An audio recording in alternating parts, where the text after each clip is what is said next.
Leitura dos Atos dos Apóstolos. Naqueles dias, chegaram alguns da Judéia e ensinavam aos irmãos de Antioquia, dizendo: Vós não podereis salvar-vos se não fordes circuncidados, como ordena a lei de Moisés. Isto provocou muita confusão, e houve uma grande discussão de Paulo e Barnabé com eles. Finalmente, decidiram que Paulo, Barnabé e alguns outros fossem a Jerusalém para tratar desta questão com os apóstolos e os anciãos. Então, os apóstolos e os anciãos, de acordo com toda a comunidade de Jerusalém, resolveram escolher alguns da comunidade para mandá-los a Antioquia, com Paulo e Barnabé. Escolheram Judas, chamado Barsabás, e Silas, que eram muito respeitados pelos irmãos. Através deles, enviaram a seguinte carta: Nós, os apóstolos e os anciãos, vossos irmãos, saudamos os irmãos vindos do paganismo e que estão em Antioquia e nas regiões da Síria e da Cilícia. Ficamos sabendo que alguns dos nossos causaram perturbações com palavras e transtornaram vosso espírito. Eles não foram enviados por nós. Então, decidimos, de comum acordo, escolher alguns representantes e mandá-los até vós, junto com nossos queridos irmãos Barnabé e Paulo, homens que arriscaram suas vidas pelo nome de nosso Senhor Jesus Cristo. Por isso, estamos enviando Judas e Silas, que pessoalmente vos transmitirão a mesma mensagem. Porque decidimos, o Espírito Santo e nós, não vos impor nenhum fardo além dessas coisas indispensáveis: abster-se de carne sacrificada aos ídolos, do sangue, das carnes de animais sufocados e das uniões ilegítimas. Vós fareis bem se evitardes estas coisas. Saudações. Palavra do Senhor. Graças a Deus. Que Deus nos dê a sua graça e sua bênção, e sua face resplandeça sobre nós, que na terra se conheça o seu caminho e a sua salvação por entre os povos. Que as nações os glorifiquem, ó Senhor. Que todas as nações os glorifiquem. Exulte de alegria a terra inteira, pois julgais no universo com justiça. Os povos governais com retidão, e guiais em toda a terra as nações.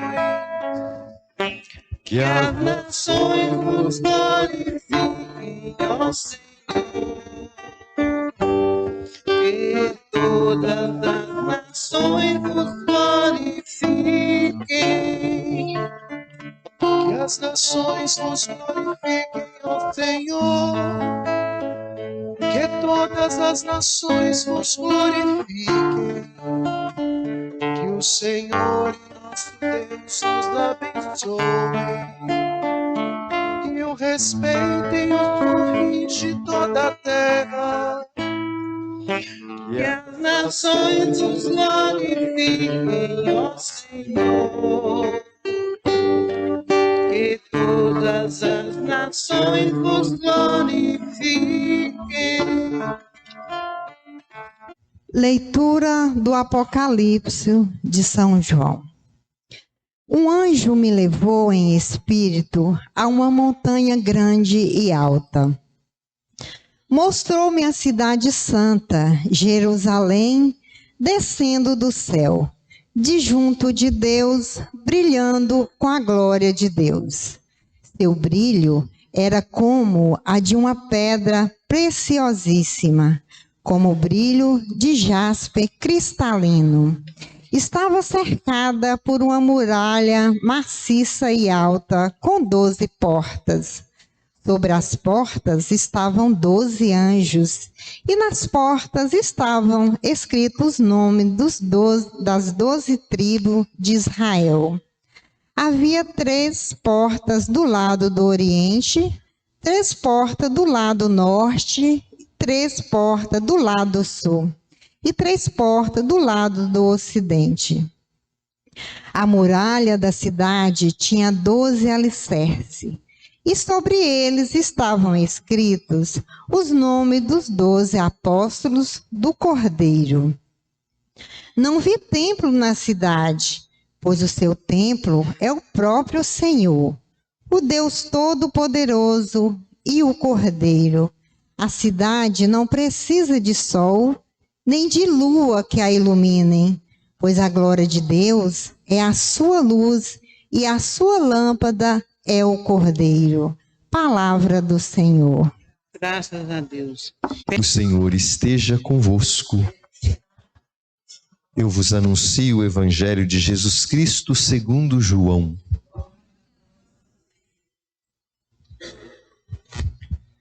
Naquele tempo disse Jesus a seus discípulos: Se alguém me ama, guardará minha palavra e o meu Pai o amará.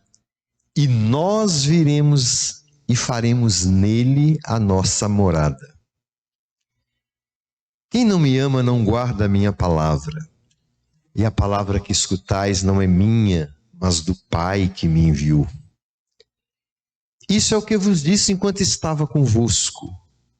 Mas o defensor, o Espírito Santo que o Pai enviará em meu nome, ele vos ensinará tudo e vos recordará tudo o que eu vos tenho dito. Deixo-vos a paz. A minha paz vos dou. Mas não a dou como o mundo. Não se perturbe nem se intimide o vosso coração. Ouvistes o que eu vos disse. Vou, mas voltarei a vós. Se me amasseis, ficaríeis alegres porque eu vou para o Pai, pois o Pai é maior do que eu. Disse-vos isto agora, antes que aconteça, para que quando acontecer, vós acrediteis. Palavra da salvação. Queridos irmãos, queridas irmãs, na iminência da sua partida, Jesus prepara os seus para uma nova forma de presença dele na ausência.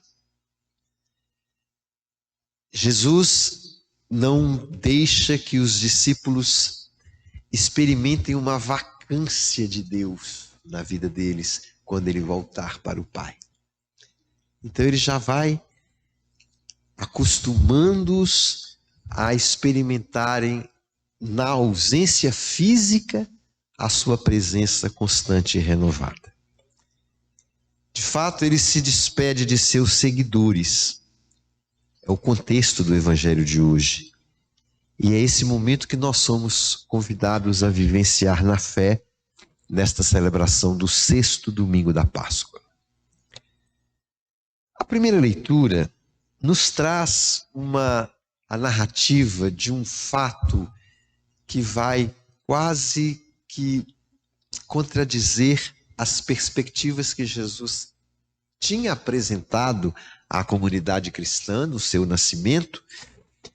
E aí, como acontece nas grandes competições do mundo civil, a igreja nascente também passou por este perrengue, por este aperto de ver algumas pessoas querendo monopolizar a evangelização de acordo com os seus próprios critérios, com os seus critérios pessoais.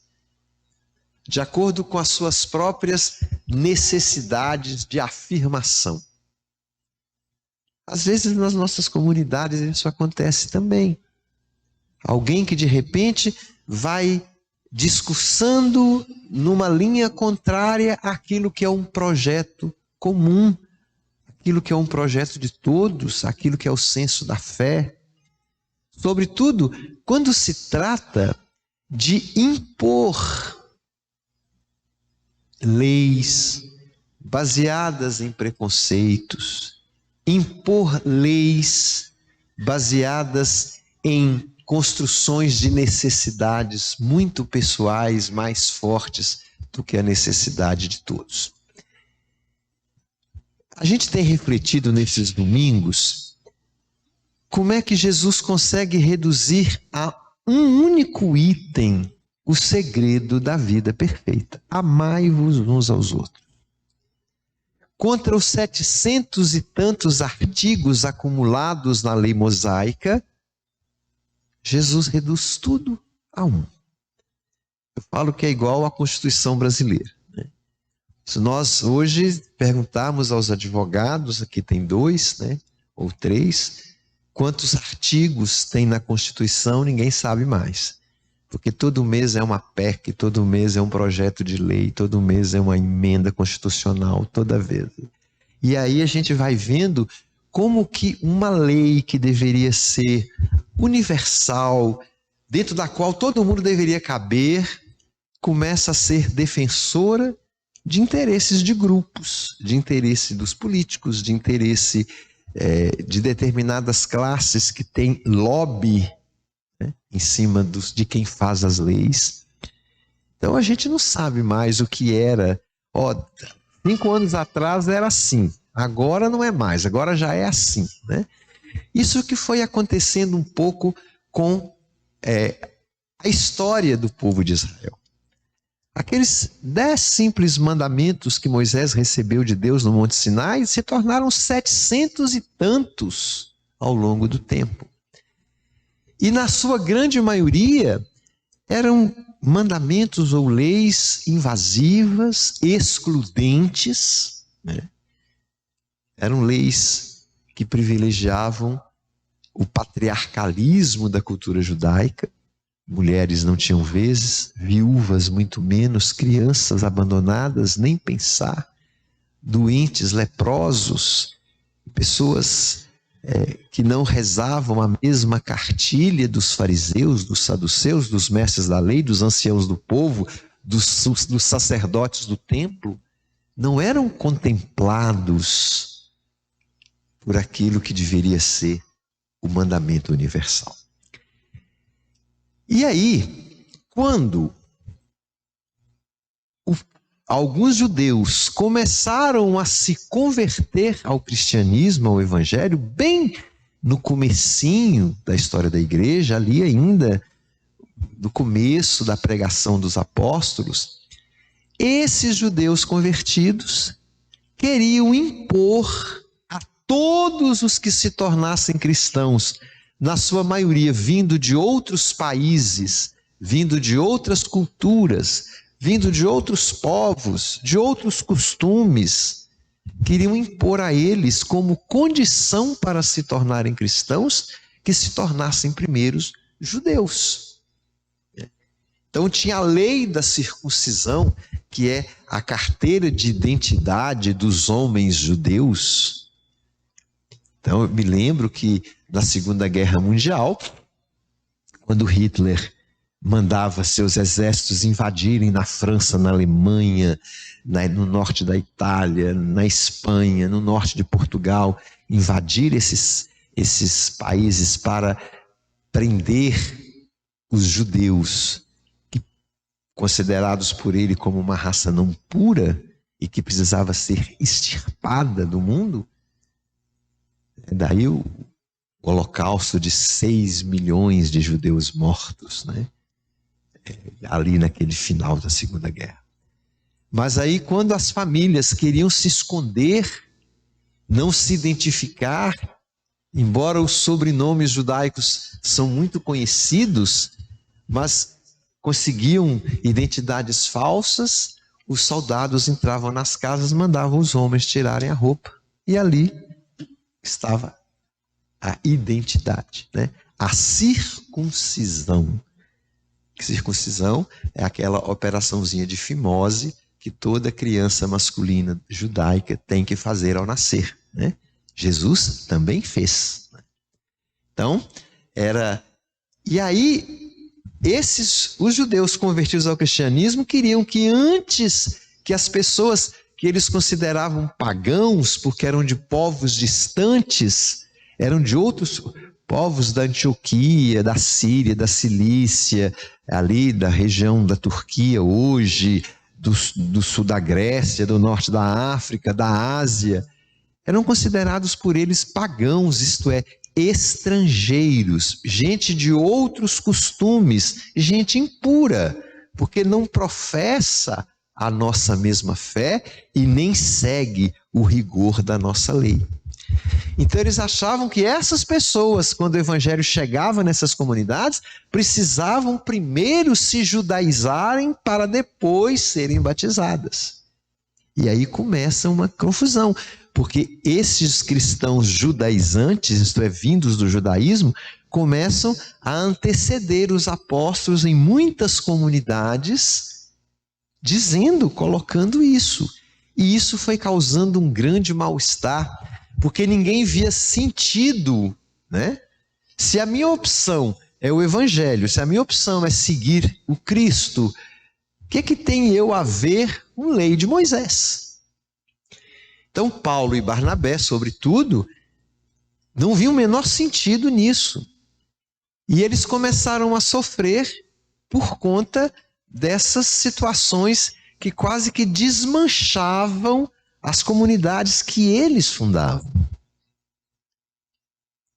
Aí saiu a necessidade de se convocar o primeiro concílio da igreja. A primeira grande assembleia representativa de todos os que se diziam cristãos.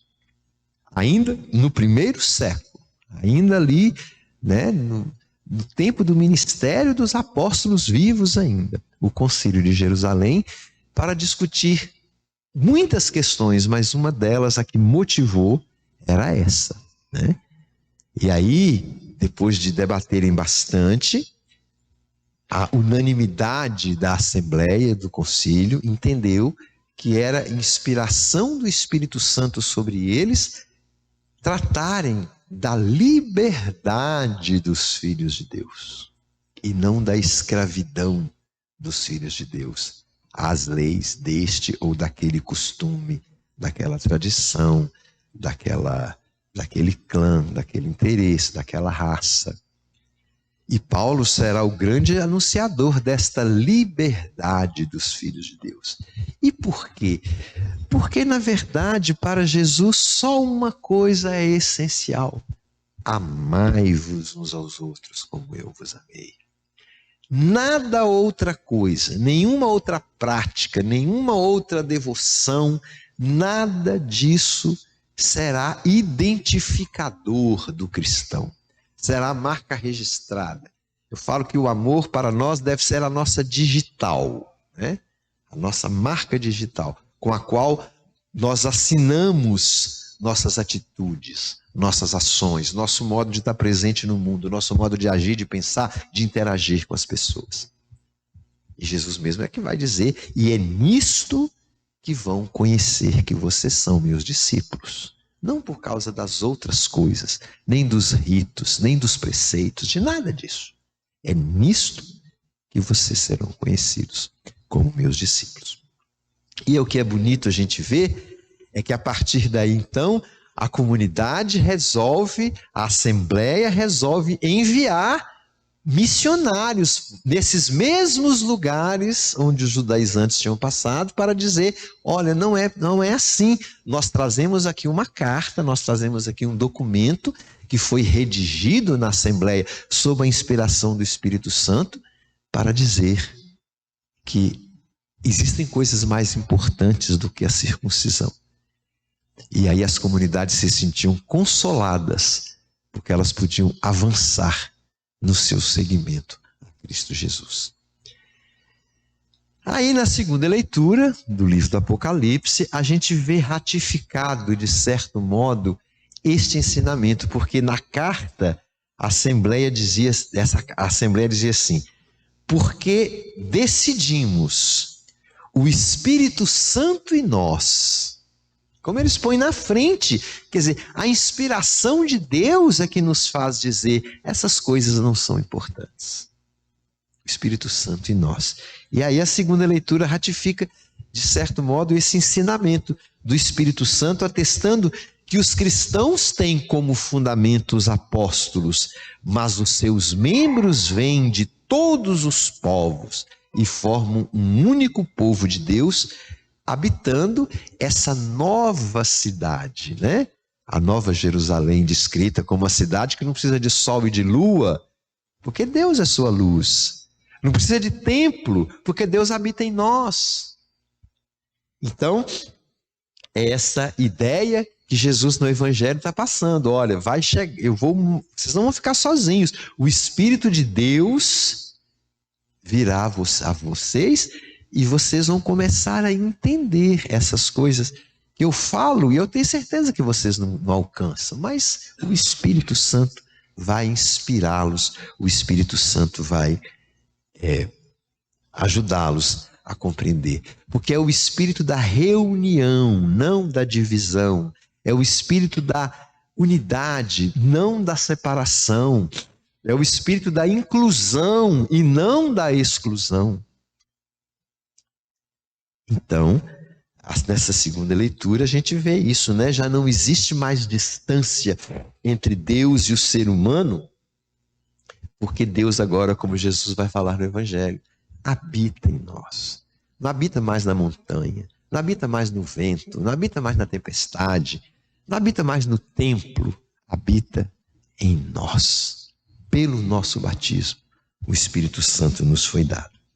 Então esse texto do Evangelho de hoje faz parte desse discurso de despedida de Jesus aos seus discípulos, continuando o seu testamento do domingo passado, que era o mandamento do amor como único, né? E Jesus começa fazendo uma afirmação tanto intrigante.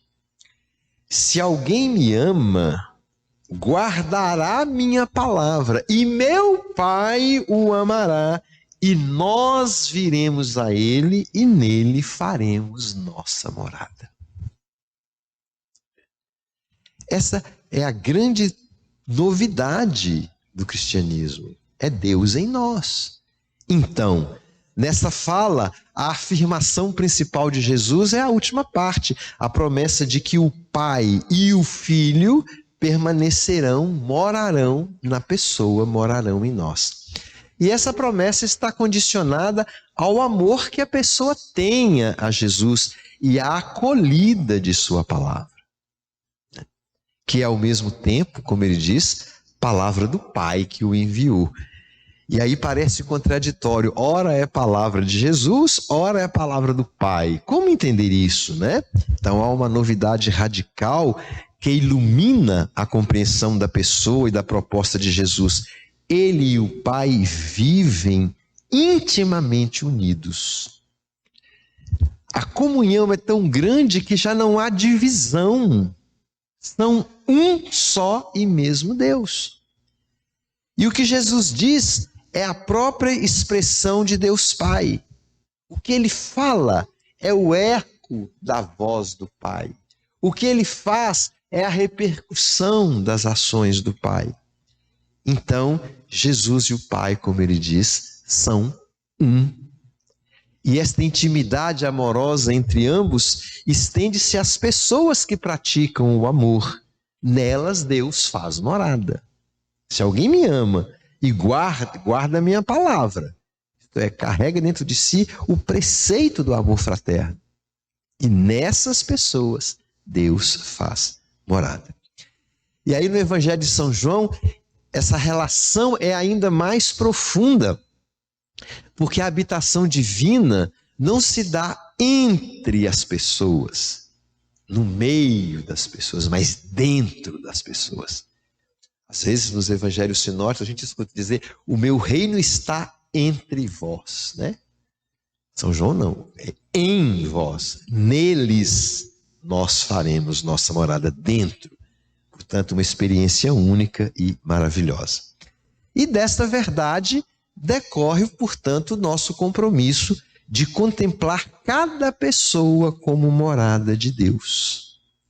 E, portanto, respeitá-la em sua dignidade, independentemente de qualquer rótulo que a pessoa carregue ou que a vida lhe deu.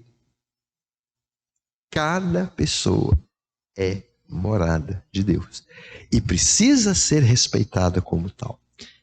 Daí decorre também o nosso compromisso de proteger e promover a vida em todas as dimensões, não só na dimensão espiritual ou na dimensão física, mas também na dimensão afetiva, na dimensão psicológica, na dimensão moral, na dimensão da saúde, da educação, em todas as dimensões onde a vida tem que fervilhar, por causa de ser cada ser humano morada de Deus, nós precisamos defender a vida em todas essas dimensões. Então Jesus quer dizer que a comunidade é a expressão viva desse Deus amor. Quem me ama, guarda a minha palavra, e eu e o Pai moraremos nele. Né? Jesus está falando de intimidade, de Deus da nossa intimidade. E aí a comunidade é a expressão viva desse Deus amor. Os seus participantes ouvem a sua palavra, que é o próprio Jesus feito carne, presente no meio deles, e o Espírito Santo, dom do amor de Deus, em sua dinâmica, recorda todos os ensinamentos de Jesus, coisas que às vezes na hora a gente não alcança, mas depois a ação iluminadora do próprio Espírito Santo vai nos fazendo saborear com mais paladar a palavra de Deus expressa na boca do próprio Jesus. Como ouvintes ou escutadores, né, e praticantes da palavra, unidas na fé e no amor, as pessoas e as comunidades cristãs transformam-se num espaço de paz, da paz e da alegria de Deus. Paz, como Jesus disse, que é diferente da paz que o mundo dá. Né? Nada tem a ver com a pax romana imposta pela força esmagadora de um exército forte, poderoso e assustador. Isso não traz paz, isso traz medo. Olha o que está acontecendo lá na Ucrânia. As pessoas estão morrendo de medo, né? Não é paz. E ninguém que quer fazer a paz faz guerra. Tem um ditado romano antigo que é: se você quer a paz, parabellum, faça a guerra.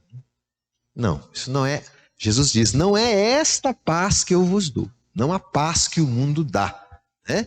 A paz de Deus não é ausência de conflitos. O termo paz na Bíblia expressa a síntese dos bens necessários para uma vida plena. Quando Jesus fala eu dou a paz, ele está falando de dar plenitude de vida. Isso sim é que faz a paz. Bens tanto temporais quanto espirituais. É a síntese desses dons. E, portanto, onde mora Deus, há verdadeira paz. Onde mora Deus, nós começamos a encontrar a possibilidade de irmos transformando a nossa e a vida das pessoas.